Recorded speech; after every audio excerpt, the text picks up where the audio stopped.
Hello and welcome to this exercise on mean and standard deviation. Again, a GCSE, iGCSE type question. The whole question carries 4 marks.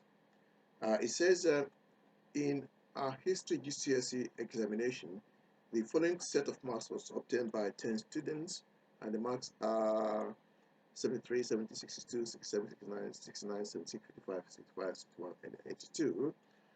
And then we are told that the mean score is 68.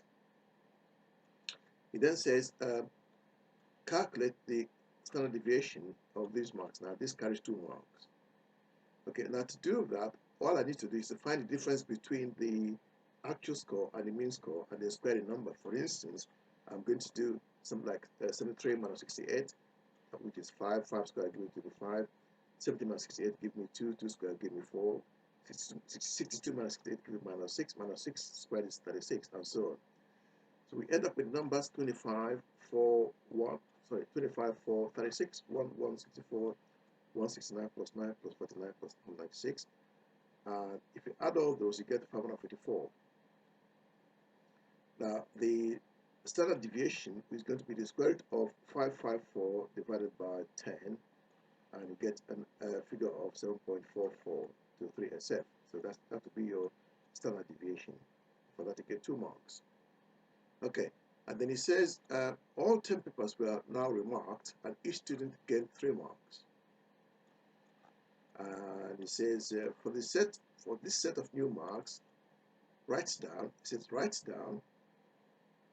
the new mean score. So you don't have to do any calculation, but I'm going to do some calculation just to explain how we got the answer.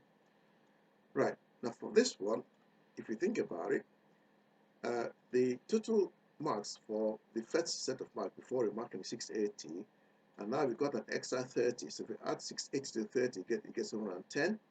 And if you divide 710 by 10, you get 71. So the new mean score is 71 marks. So all you needed to do was to add 3 to 68, and that'll give you 71 marks. And for that, you get only 1 mark. Now for the next 1 mark, it says writes down the new standard deviation. Now if you think about it, same as before, the old mark was 73, and if you add 3 to that, you get 76. And the new mean is 71. So 76 minus 71 will give us 5. So if you do the same for all the marks, you end up with the same square numbers: 25, 4, 36, 1, 164, and so on and so forth. So the standard deviation is going to be 7.44. So there should be no change at all in the standard deviation.